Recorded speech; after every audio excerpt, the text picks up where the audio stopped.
الحمد لله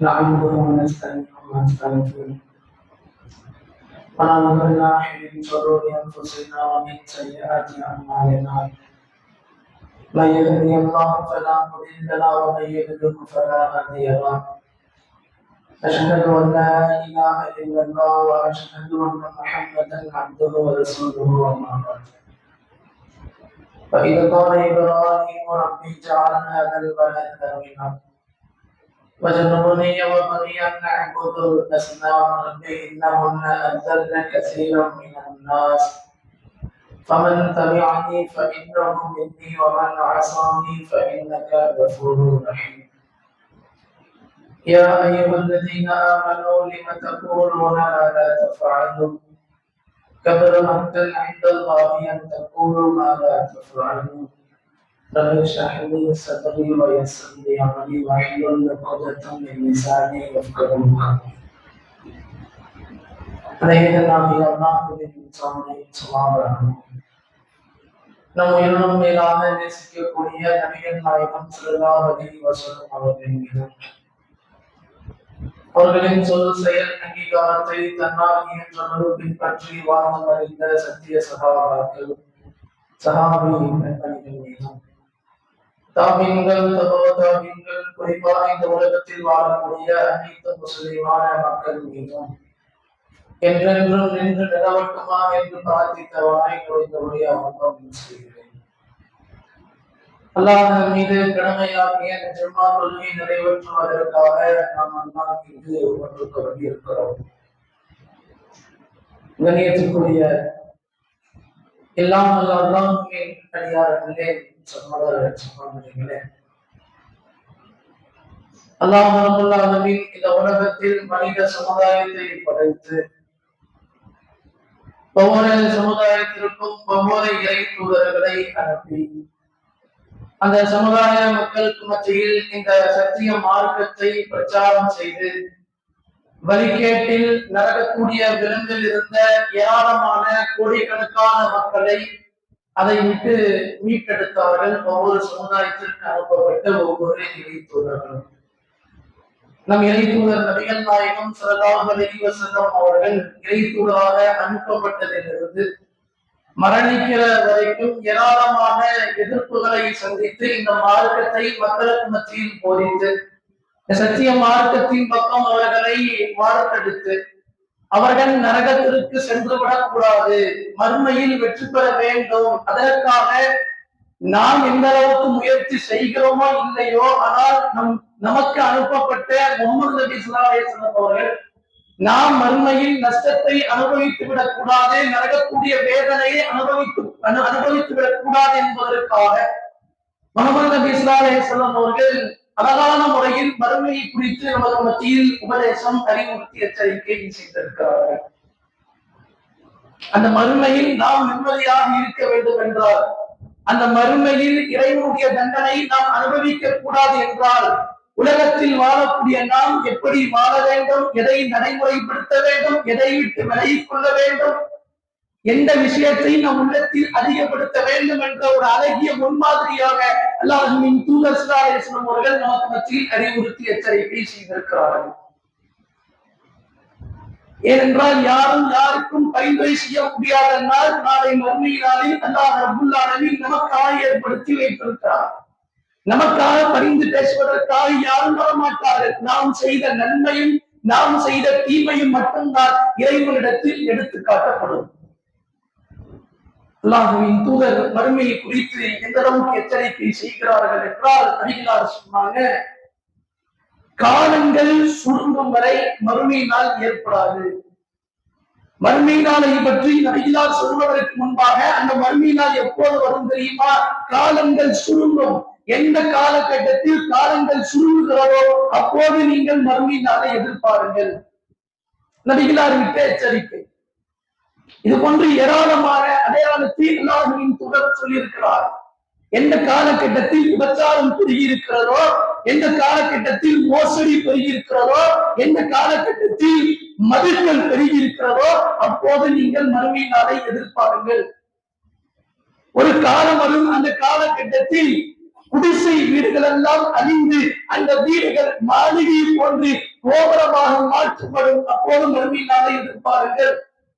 ஒரு காலம் வரும், அந்த காலகட்டத்தில் கடை வீதிகள் பெருகும். அப்போது மறுமையினாலே எதிர்பாருங்கள். அதே போன்று ஒரு காலம் வரும், அப்போது அந்த காலங்கள் சுருங்கும். அப்போது மறுமையினாலே எதிர்பாருங்கள். காலங்கள் சுருங்கும் என்றால் அதற்கும் அல்லாஹ்வின் தூதர் விளக்கம் கொடுக்கிறார். காலம் எப்படி தெரியுமா சுருங்கும்? ஒரு வருடம் என்பது ஒரு மாதத்தில் போன்று ஆகிவிடும். ஒரு மாதம் என்பதே ஒரு வாரத்தில் போன்று ஆகிவிடும். ஒரு வாரம் என்பதே ஒரு நாளில் போன்று ஆகிவிடும். அந்த ஒரு நாள் என்பது சில மணி நேரம். அந்த சில மணி நேரம் எவ்வளவு இடம் பிடிக்கும் தெரியுமா? நபிகளார் சொன்னாங்க, நீங்க நெருப்பை பற்ற வைத்தால் எவ்வளவு நேரம் எடுக்குமோ அது போன்று இந்த காலம் உலகம் ஒரு நாள் சுருங்கும். அப்போது மறுமையினால எதிர்பாருங்க. இன்னைக்கு பாருங்க, நம்மை அறிந்தோ அறியாமலையோ ஒரு சில வார்த்தைகளை நாம் வெளிப்படுத்துவோம். எப்படி? இப்பதான் இந்த வருஷம் ஆரம்பிச்ச மாதிரி இருந்துச்சு, அதுக்குள்ள முடிவுக்கு வந்து விட்டதே. இப்பதான் ரமலான் ஆரம்பிச்சிச்சு, அதுக்குள்ள ரமலான் முடிந்து விட போகுதே. நம்ம அறிந்தோ அறியாமலையோ இது போன்ற சொல்லை வெளிப்படுத்துவோம். காலம் வெகு விரைவாக ஓடிக்கொண்டிருக்கிறது. வெகு விரைவாக ஓடக்கூடியது அது மறுமையினுடைய அடையாளம் என்று நபிகளார் சொன்னார். அந்த நாள் வருவதற்கு முன்பாக நம்மை நாமே சீர்படுத்தி எதற்காக இந்த உலகத்தில் நாம் அனுப்பப்பட்டோமோ அதை நம் வாழ்க்கையில் அழகான முறையில் நடைமுறைப்படுத்த வேண்டும். சொல்லிட்டாங்கன்னா, இது போன்ற காலத்தில் இதுவெல்லாம் நடைபெற்றால் மறுமையினால் வரும். நபிகளார் சொன்ன அத்தனை உபதேசம், அத்தனை எச்சரிக்கைகள், அத்துணை சிறிய அடையாளங்களும் நாம் வாழக்கூடிய காலகட்டத்தில் நடைபெற்றுக் கொண்டிருப்பதை யாராலும் மறுக்க முடியாது. கண்ணால் பார்த்து கொண்டிருக்கிறோம். அப்ப மறுமை நாள் என்பது வெகு தொலைவில் இல்லை, மிகவும் சமீபத்தில் இருக்கிறது. அல்லாஹ் எப்போது அதை ஏற்படுத்துவான்னு தெரியாது. அந்த நாள் வருவதற்கு முன்பாக அந்த நாளை அஞ்சி மறுமையில் என் நிலை என்னவாகும், மறுமை சிந்தனை இந்த உலகத்தில் வாழக்கூடிய நாம் அதை எப்படி நகர்த்தி கொள்கிறோம்? நான் எவ்வளவோ நன்மைகளை செய்திருக்கிறேன், எவ்வளவோ அமல்களை செய்திருக்கிறேன். நான் செய்த அமலை இறைவன் ஏற்றுக்கொண்டானா தெரியல. நான் எவ்வளவோ பாவத்தை செய்திருக்கிறேன், நான் செய்த பாவத்தை இறைவன் மன்னித்தானா தெரியல. நாம் செய்த அமலை இறைவன் ஏற்றுக்கொள்ள வேண்டும். நாம் செய்த பாவத்தை இறைவன் மன்னிக்க வேண்டும். அதற்கான இறைவனிடத்தில் நாம பண்றோம். உலகத்துடைய ஆசா பாசங்கள் மிகவும் சொற்பமானது. எல்லாம் இந்த உலக வாழ்க்கை மீண்டும் விளையாட்டும் தவிரவே இல்லை. எது நிரந்தர வாழ்க்கையோ அந்த மறுமைக்காக வாழக்கூடியவர்களாக, மறுமையில் நான் செய்த அமலை இறைவன் ஏற்றுக்கொள்ள வேண்டும், இறைவன் அங்கீகரிக்க வேண்டும், அங்கீகரித்து நான் மறுமையில் பெற்றுப்பெற வேண்டும். இப்படிதான் என் வாழ்க்கையை நகர்த்த வேண்டும். நபிகளாரும் அப்படிதான் நகர்த்தினார்கள். நபி தோழர்களும் மறுமை சிந்தனையோடு வாழ்ந்து மரணித்தார்கள். ஒரு நாள் ரசூலுல்லாஹ் என்ன செய்யறாங்கன்னா, மூத்த நபி தோழர்களில் இருந்து இளைய நபி தோழர்கள் வரைக்கும் ஒன்றாக ஒரு சபைக்கு அழைக்கிறார். அந்த சபையில் மூத்த நபி தோழர்களில் இருந்து இளைய நபி தோழர்கள் வரைக்கும் இருக்கிறார். அனைத்து நபி தோழர்களும் இருக்கிறார்கள். அப்ப நபிகளார் சொன்னாங்க, பாருங்க தோழர்களே, உங்களிடத்தில் சில செய்திகளை நான் சொல்ல போகிறேன். என்ன செய்தி தெரியுமா? நபிகளார் சொல்கிறார்கள், அல்லாஹ் ரப்புல் ஆலமீன் ஒரு அடியாரை அழைத்து அந்த அடியாரிடத்தில் இறைவன் கேட்டால், உனக்கு இந்த உலக வாழ்க்கை வேண்டுமா அல்லது மறுமை வாழ்க்கை வேண்டுமா, எதை நீ தேர்வு செய்கிறாய் என்று இறைவன் ஒரு அடியாரிடத்தில் கேட்டார். அப்போது அந்த அடியான் பதில் சொன்னார், இறைவனிடத்தில் இருப்பதுதான் மிக சிறந்தது, மறுமைதான் எனக்கு முக்கியம், மறுமையில் இருப்பதுதான் சிறந்தது என்று அந்த அடியார் இறைவனிடத்தில் பதிலளித்தார். இந்த செய்தியை ரசூலுல்லாஹ் ஒட்டுமொத்த நபி தோழர்களுக்கு மத்தியில சொல்லிவிட்டார்கள். சொல்லி முடிச்ச உடனே எல்லாரும் கலைஞ்சு போயிட்டார். ஒரு நபி தோழர் மட்டும் கண்ணீர் வடிக்கிறார், சாரி சாரியாக கொட்டுகிறார். அபூபக்கர் சித்திக் ரலியல்லாஹு அன்ஹு அவர்கள், அபூபக்கர் ரலி மட்டும் அழுவிட்டே இருக்கிறார். ரசூலுல்லாஹ், அபூபக்கரே ஏன் அழுவுறீங்க? உங்கள் அழுகைக்கான காரணத்தை நான் தெரிந்து கொண்டேன். மற்ற நபித்தோழர்கள் புரிந்து கொள்ளவில்லை, ஆனால் நீங்கள் புரிந்து கொண்டீர்கள். ஏன் தெரியுமா? அபூபக்கர் ரலியல்லாஹு அன்ஹு தன்னை பற்றி தான் ரசூலுல்லாஹ் சொன்னார். தான் மரணிக்க போவதை சூசகமாக முன்னிப்பாக அல்லாஹ்வின் தூதர் நபித்தோழர்களுக்கு மத்தியில் சொல்கிறார்கள். அல்லாஹ் நபியிடம் கேட்டான், உலக வாழ்க்கையா மறுமை வாழ்க்கையா? அந்த நபி தேர்வு செய்தது மறுமை வாழ்க்கை. அல்லாஹ்வின் தூதர் மரணிக்க போகிறார்களா என்ற எண்ணம் இருந்த காரணத்தினால் வெகு விரிவாக நம்மை விட்டு அல்லாஹ்வின் தூதர் பிரிய போகிறார்கள் என்று தெரிந்த காரணத்தினால் அபூபக்கர் ரலியல்லாஹு அவர்கள் சாரி சாரியாக கண்ணீர் வடிக்கிறார், ரசூலுல்லாஹ் படுத்துறார். நபியே எந்த வாழ்க்கை தேர்வு செஞ்சாங்கன்னு பாருங்க. உலகத்தின் நிம்மதியான வாழ்க்கை அவர் நினைத்திருந்தால் கிடைத்திருக்கும். மற்ற அரசர்கள் எப்படி சுகபோகமாக வாழ்ந்தார்களோ அது போன்ற சுகபோகமான வாழ்க்கை நபிகளார் நினைத்திருந்தால் கிடைத்திருக்கும். ஆனால் அதை விரும்பவில்லை. இந்த உலக வாழ்க்கையை அற்பமாக கருதி மறுமைக்காக வாழ்ந்தார்கள், மறுமை சிந்தனையோடு வாழ்ந்தார்கள். மறுமையில் என் அமல்கள் ஏற்றுக்கொள்ளப்பட்டு வெற்றி பெற வேண்டும் என்ற எண்ணத்தோடு வாழ்ந்து மரணித்தார்கள் நபிகளார். அவர்தான் நபி தோழர்களை பார்த்தெடுத்தார். ஒவ்வொரு செயலுக்கும் அச்சப்பட்டார்கள் நபி தோழர்கள். இது போன்ற அமலை செய்கிறதே, இந்த அமலை இறைவன் ஏற்றுக்கொண்டாரா என்ற அச்சம் அவருடைய உள்ளத்தில் இருந்தது. மறுமையில் வெற்றி பெறுவேனா என்ற கேள்வி அவர்களுடைய உள்ளத்தில் இருந்தது. இது மாதிரி அது மாதிரியான கேள்விகள், அது போன்ற எண்ணங்கள் இன்றைக்கு நம் உள்ளத்தில் இருக்கிறதா? ஸஅத் பின் அபீ வக்காஸ் நபிகளார் எப்படி மறுமை சிந்தனையோடு வாழ்ந்தார், மறுமை வாழ்க்கை தேர்வு சென்றார். அதே மாதிரியே ஸஅத் பின் அபீ வக்காஸ் ரலியல்லாஹு அவர்கள் தான் செய்த அமலை இறைவன் ஏற்றுக்கொண்டாரா என்ற எண்ணத்தோடு கேள்வியோடு கண்ணீர் வடிக்கக்கூடியவராக இருந்தார். மறுமையில் வெற்றி பெறுவேனா என்ற எண்ணத்தோடு வாழ்ந்தார். ஸஅத் பின் அபீ வக்காஸ் ரலியல்லாஹு அவர்கள் என்ன செய்தார்னா, மக்காவில் இருந்து ஹிஜ்ரத் செஞ்சு மதீனாவுக்கு போறார். ஹிஜ்ரத் செய்வது சாதாரண விஷயம் அல்ல. யார் அல்லாஹ்வின் மார்க்கத்திற்காக சொந்த வீட்டை, சொந்த நாட்டை, பொருளாதாரத்தை விட்டுவிட்டு வேறு நாட்டுக்கு செல்கிறார்களோ அதனுடைய நன்மை அன்று பிறந்த பாலகனை போன்று அவன் மாறிவிடுகிறான். ஹிஜ்ரத் செய்வது சாதாரண விஷயம் கிடையாது. பாலைவனத்துல கடுமையான வெயிலுக்கு மத்தியில், மழைக்கு மத்தியில் பல கிலோமீட்டர் தொலைவில் இருக்கக்கூடிய மதீனாவுக்கு நடந்த போனாக நபித்தோழர்கள், ஆண்களும் பெண்களும். பாலைவனத்துல நடக்கிறது சாதாரண விஷயம் அல்லங்க. பீச் மணல் இருக்கு பாத்தீங்களா? அந்த பீச் மணல்ல நம்மளால நடக்க முடியுமா? சாதாரணமா எவ்வளவு கஷ்டப்படுவோம் சில தூரம் நடப்பதற்கு. அது போன்றுதான் பாலைவனம் இருக்கும். அந்த மணலில் தான் பல கிலோமீட்டர் தொலைவில் இருக்கக்கூடிய மதீனாவுக்கு ஹிஜ்ரத் செஞ்சு போனாங்க ஏராளமான நபித்தோழர்கள். அப்படிதான் ஸஅத் பின் அபீ வக்காஸும் சென்றார். மதீனாவுக்கு சென்று விட்டார். மதீனாவில் நல்ல விதமாக வாழ்கிறார். திடீர்னு ஒரு நாள் என்ன செய்யறாருன்னா, ஒரு வேலை நிமித்திற்காக மதீனாவில் இருந்து கிளம்பி மக்காவுக்கு வர, அவருடைய சொந்த வேலையின் காரணமாக மக்காவுக்கு வர. மக்காவிற்கு இவர் வந்தவுடன் கடுமையான நோய், அந்த நோயின் காரணமாக மரணத்துடைய விளிம்பிற்கு சென்று விடுகிறார். எப்ப மரணிப்பார்னு தெரியல. மரணத்துடைய விளிம்பிற்கு சென்று கண்ணீர் வடிக்கிறார், அழுது கொண்டிருக்கிறார். இவர் இது போன்ற நிலைக்கு செல்லப்பட்டார் என்ற செய்தி நபிகளாருக்கு செல்கிறது. அல்லாஹ்வின் தூதர் இவரை பார்ப்பதற்காக வரார். ஸஅத் ரலியல்லாஹு அவர்களை பார்ப்பதற்காக வந்தார். அல்லாஹ்வின் தூதர் ஸஅதை விசாரிக்கிறார்கள். விசாரிக்கக்கூடிய அந்த நேரத்திலும் கண்ணீர் வடிக்கிறார். ரசூலுல்லாஹ் கேட்கிறாங்க, ஸஅதே ஏன் அழுவுறீங்க? உங்கள் அழுகைக்கான காரணம் என்ன? நபிகளார் விசாரிக்கும் பொழுது அதற்கு அந்த நபித்தோழர் சொன்ன பதிலை பாருங்கள். நம் ஈமானையை உரசி பார்க்கும் வகையில் அவருடைய பதில் இருந்தது. என்ன தெரியுமா சொன்னாரு? அல்லாஹ்வின் தூதரே, நான் என் சொந்த நாட்டை விட்டுவிட்டு, பொருளாதாரத்தை, வீட்டை விட்டுவிட்டு மதீனாவுக்கு ஹிஜ்ரத் செஞ்சு போனேன்.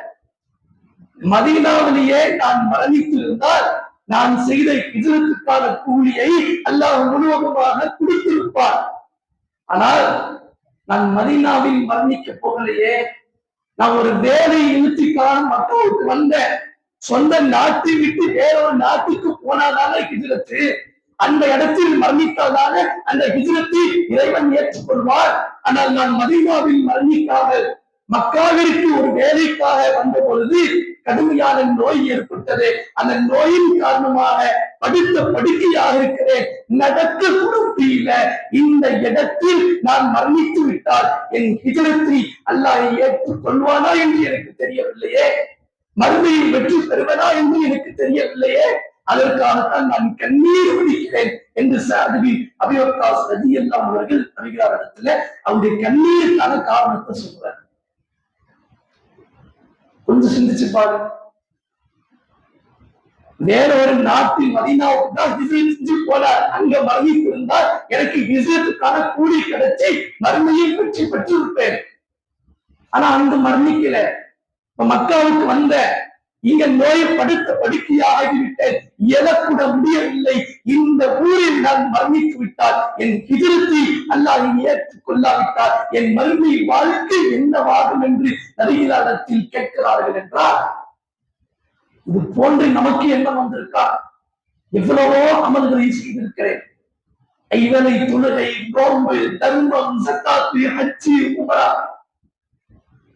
திக்ருகள், பிரார்த்தனைகள், எவ்வளவோ அமல்களை செய்திருக்கிறேனே, என் அமலை இறைவன் ஏற்றுக்கொண்டானா தெரியல. இறைவன் ஏற்றுக்கொள்ள வேண்டும் என்பதற்காக இறைவனிடத்தில் அதை பிரார்த்தனை செய்திருக்கிறோமா? அதை நினைச்சு கவலைப்பட்டிருக்கிறோமா? ஆனா அவர் கவலைப்பட்டார். அல்லாஹ்வின் தூதரிடத்தில் இந்த செய்தியை சொன்ன பிறகு நபிகளார் அந்த நபி தோழரை, அந்த நபி தோழருக்காக அல்லாஹ்வின் தூதர் பிரார்த்தனை செய்கிறார்கள். இறைவா, சாதை குணப்படுத்துவாயாக, சாதுக்கான நோயை குணப்படுத்துவாயாக. இதை சொல்லிட்டு மீண்டும் ஒரு பிரார்த்தனை செய்கிறார்கள். இறைவா, சாது சென்ற ஹிஜ்ரத், அவர் உனக்காகத்தான் அந்த ஹிஜ்ரத் செய்தார். எனவே அந்த ஹிஜ்ரத்தை, அந்த தியாகத்தை ஏற்றுக்கொள் இறைவா என்று நபிகளார் அந்த நபி தோழருக்காக பிரார்த்தனை செய்தார். பிறகு அல்லாஹ் அவருடைய நோயை குணப்படுத்தி அவர் ஆசைப்பட்டதை போன்று மதீனாவிலேயே மரணிக்கக்கூடிய ஒரு வாய்ப்பை சாது ரலியல்லாஹு அவர்களுக்கு இறைவன் கொடுத்தார். அவர் கவலைப்பட்டார். பாருங்க, என் அமல் ஏற்றுக்கொள்ளப்படாவிட்டால் என் மறுமை வாழ்க்கை என்ன வாதம் என்று நினைச்சார். பாருங்க, இதுதான் மறுமை சிந்தனை. இன்னைக்கு நாம் அப்படி வாழுகிறோமா என்று நம்மை நாமே உள்ளத்தில் கேள்வி எழுப்ப வேண்டும். மூத்த நபித்தோழர்கள் எப்படி மறுமை சிந்தனையோடு வாழ்ந்து மரணித்தார்களோ, இளைய நபித்தோழர்கள் உட்பட, சிறுவர்கள் உட்பட மறுமையில் வெற்றி பெற வேண்டும் என்பதற்காக எவ்வளவு தியாகத்தை செய்திருக்கிறார்கள் தெரியுமா? பதில் யுத்தக்களம், இந்த பதில் போர்க்களத்தை பற்றி சொல்ல வேண்டிய அவசியம் இல்லை. நன்றாகவே நாம் அனைவரும் அறிந்து வைத்திருக்கிறோம். அந்த களத்தில் நடந்த ஒரு சம்பவத்தை பாருங்கள். அபூஜஹலை கொன்ற 2 சிறுவர்கள், முஆத், 2 சிறுவர்கள், இஸ்லாத்தின் மிகப்பெரிய விரோதி. அந்த விரோதியை கொன்றது 2 சிறுவர்கள். இந்த செய்தி நாம் அறிந்து வைத்திருப்போம். இதனுடைய தொடர்ச்சி முஆத் பின் அம்ர், அந்த 2 சிறுவர்களில் ஒரு சிறுவர் அந்த போர்க்களத்தில் அவருக்கு நடைபெற்றது என்னன்னு தெரிஞ்சு வச்சிருக்கோமா? அபூஜஹலை இவங்க 2 சிறுவர்கள் கொண்டுட்டாங்க. முஆத், 2 பேருமே முஆத் தான், சிறு சிறுவர்கள். அபூஜஹலை கொன்று விட்டார்கள். அந்த 2 சிறுவர்களில் ஒரு சிறுவர் முஆத் பின் அம்ர். இந்த சிறுவர் என்ன செய்யறார்னா, அபூஜஹலை கொன்னுட்டு மற்ற எதிரிகளிடத்தில் போர் செய்து கொண்டிருக்கிறார்.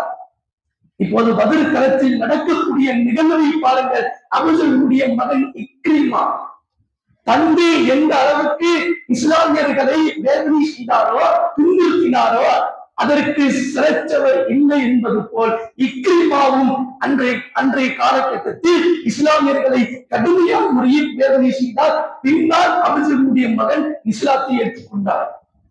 கடைசி காலகட்டத்தில் பத்ர் களத்துல இக்ரிமா அபூஜஹலுடைய மகன் செஞ்ச செயலை பாருங்க.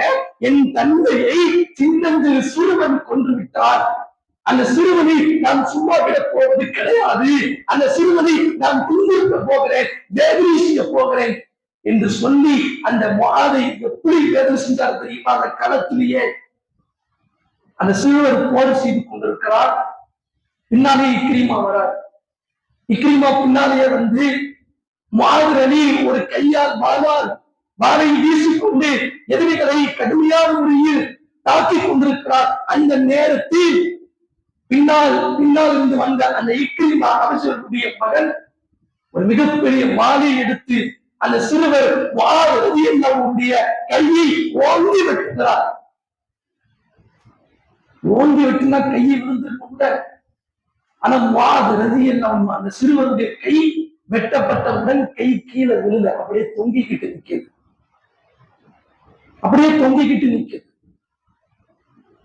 வலி தாங்க முடியல, கதறுகிறார், துடிக்கிறார். அதோடு போர் செய்கிறார்.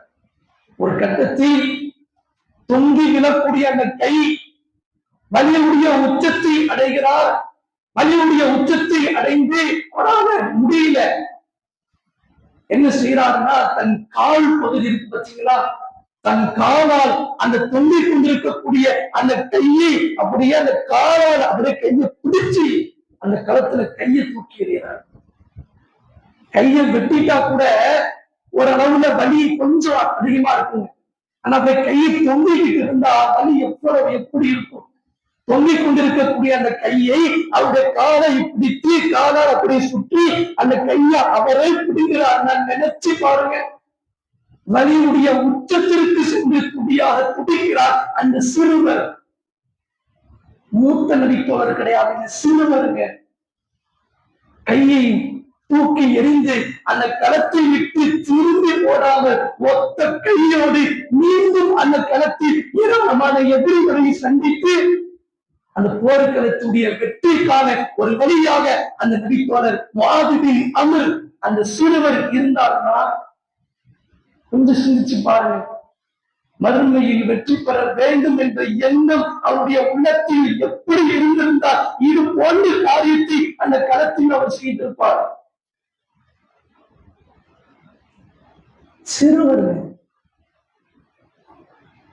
இன்னைக்கு நம்முடைய பிள்ளைகளை மத்த மதரசா அனுப்புவதற்கு யோசிக்கிறோம், மார்க்க பணிகளை செய்வதற்கு அனுப்புவதற்கு யோசிக்கிறோம்.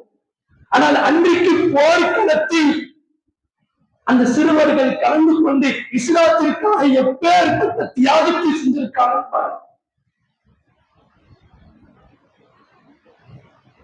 மறுமையுடைய வெற்றி, மறுமையில் இறைவன் கொடுக்கக்கூடிய தண்டனையை என்னால் அனுமதிக்க முடியாது.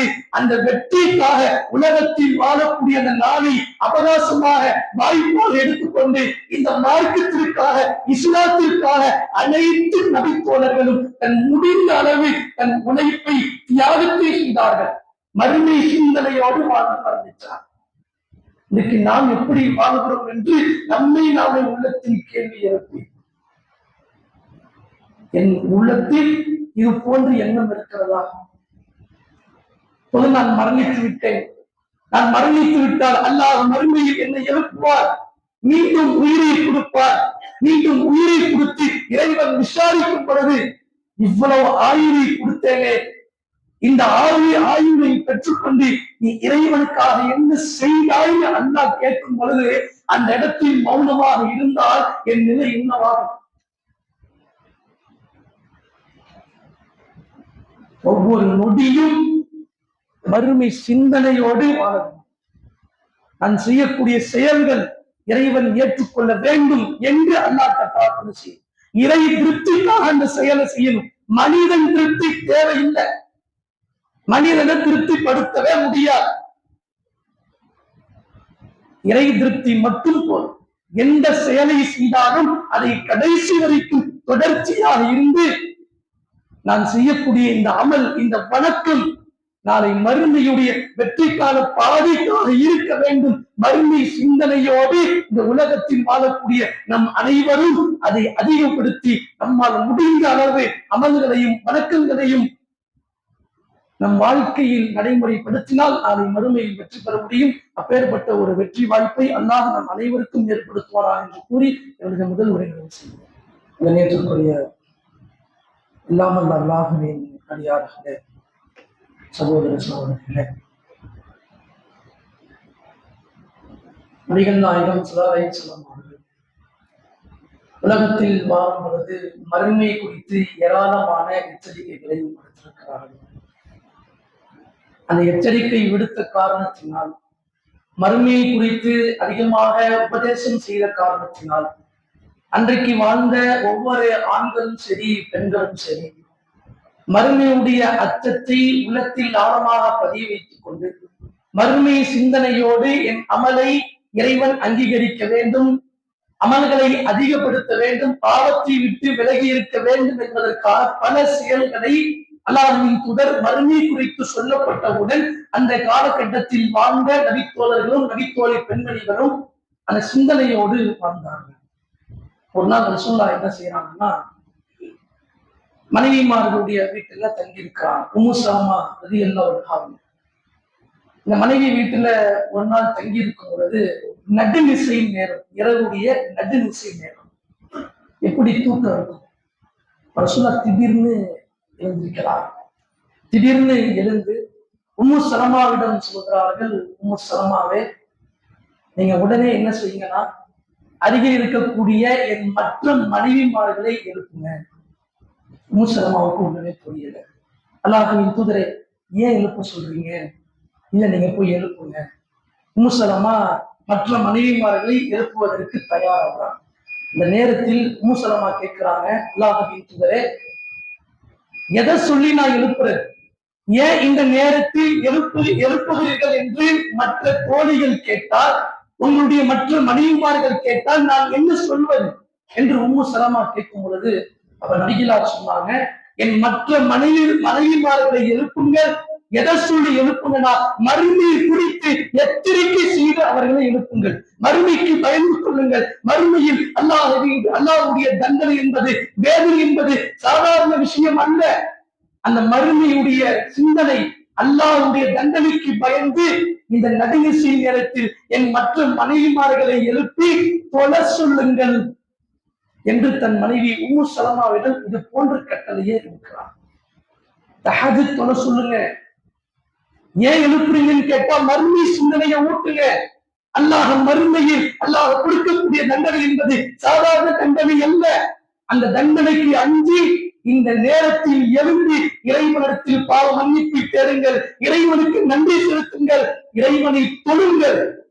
அல்லாஹ்வின் தூதர் தன் மனைவிமார்களுக்கு மறுமை குறித்து இப்படி எச்சரிக்கை செய்கிறார்கள் என்றால், அதே எச்சரிக்கை நமக்கும் கொடுக்கும்.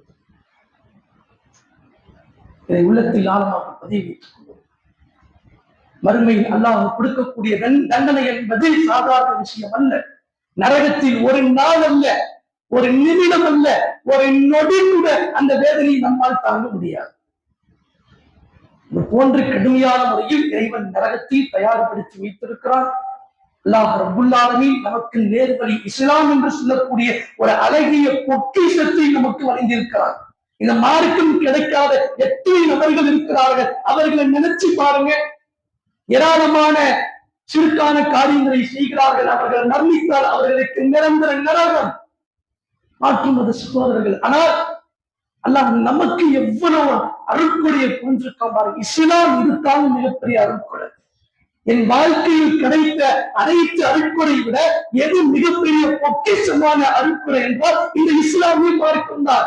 அந்த மார்க்கத்தை பின்பற்றக்கூடிய நான் எப்படி வாழ வேண்டும், எதை நடைமுறைப்படுத்த வேண்டும் என்பதை அழகான முறையில் அல்லாஹ்வின் தூதர் நமக்கு உபதேசம் செய்திருக்கிறார்கள். இறுதியாக ஒரே ஒரு விஷயம், அல்லாஹ்வின் தூதர் இஸ்லாத்தை பற்றி ஏராளமான செயல்களை எடுத்து சொன்னார். இறைவன் இந்த அருளை நமக்கு கொடுத்துட்டான். இஸ்லாம் என்று சொல்லக்கூடிய ஒரு பொக்கிஷத்தை கொடுத்துட்டான். இந்த இஸ்லாம் என்று சொல்லக்கூடிய அழகிய மார்க்கத்தில் கடைசி வரைக்கும் நாம் நிலைத்திருக்க வேண்டும் என்றால், அல்லாஹ்வின் தூதர் ஒரு அழகான முறையில் நமக்கு ஒரு துவாவை கற்றுக் கொடுத்தார்கள். அந்த துவாவை ஒவ்வொரு நாளும் இறைவனிடத்தில் அதிகப்படுத்த வேண்டும். அல்லாஹ்வின் தூதர் தன் மருமகனார் அலி ரலியல்லாஹு அவர்களை அழைச்சி ஒரு செயலை சொல்றாங்க. அலியே, ஒரு 2 குச்சி எடுங்கிறார். ஒரு குச்சி நேரா இருக்கு, ஒரு குச்சி வளைஞ்சு இருக்கு. 2 குச்சி நபிகளாரிடம் எடுத்து காட்டுகிறார்.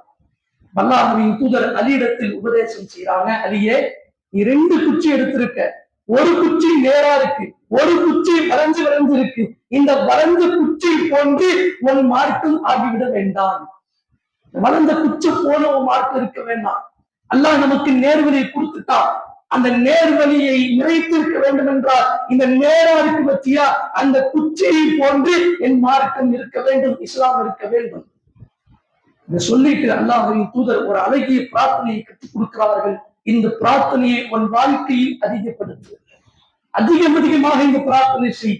இந்த பிரார்த்தனையை அதிகப்படுத்தினால் இந்த குச்சி எப்படி நேராக இருக்கிறதோ அதே போன்று நாம் மரணிக்கிற வரைக்கும் இஸ்லாம் நம்மிடத்தில் நேராக இருக்கும் என்று நபிகளார் சொன்னார்கள். சொல்லிட்டு அல்லாஹ்வின் தூதர் 2 வரிகளில் அமைந்த ஒரு துஆவை கற்றுக் கொடுக்கிறார்கள். அல்லாஹும்ம மஹ்தினி, அல்லாஹும்ம மஹ்தினி வஸத்தித்னி. இறைவா எனக்கு நேர்வழி காட்டுவாயாக. அந்த நேர்வழி வளைஞ்சு வளைஞ்சுனா இருக்கக்கூடாது. அந்த நேர்வழி கடைசி வரைக்கும் நிலைத்திருக்க வேண்டும். நாம் மரணிக்கிற வரைக்கும் நிலைத்திருக்க வேண்டும். அது போன்ற வாய்ப்பை எனக்கு கொடுப்பாயாக என்று அல்லாஹ்வின் தூதர் 2 வரிகளில் அமைந்த ஒரு அழகிய துஆவை நமக்கு கற்றுக் கொடுத்தார்கள். அல்லாஹும்ம மஹ்தினி வஸத்தித்னி. இந்த துஆவை அதிகப்படுத்துவோம். இஸ்லாமிய மார்க்கம் இறைவன் கொடுத்த பொக்கிஷம், அருள்கொடை. இந்த மார்க்கத்தை விட்டு நாம் தடம் புரண்டு விட்டால், இந்த மார்க்கத்தை மரணிக்காமல் வேறொரு மார்க்கத்தில் நாம் மரணித்து விட்டால், நாம் எவ்வளவு அமல்கள் செய்தாலும் அந்த அமலை இறைவன் நாசமாக்கி விடுவார். நாளை மறுமையில் நஷ்டத்திற்குரியவராக ஆகிவிடுவோம். இந்த உள்ளத்தில் லானமாக பதிய வைத்துக் கொண்டு முடிந்த அளவு எவ்வளவு அமல்கள் செய்ய முடியுமோ, சிறிய சிறிய வணக்கங்களை அதிகப்படுத்த முடியுமோ அதை அதிகப்படுத்துவோம்.